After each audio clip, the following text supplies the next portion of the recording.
إذا أصبح المواطن يشعر ويحس بأن هناك له تراث وله شيء من السوابق، وكذلك له ما يملكه على وطنه وعلى أرضه، فيصبح المواطن حرصه على وطنه كحرصه على أبنائه، لأن أبنائه على الوطن وما يملكه على أرض وطنه، فيصبح حرصه من الجانبين،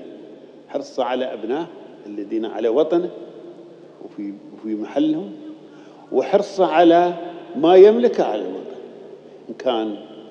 سفن أو عقارات أو هجن أو خيل أو كل ما هو على الوطن يجب أن يكون للمواطن ملك في شيء من هذه الأشياء المقسمة وهذه الأقسام.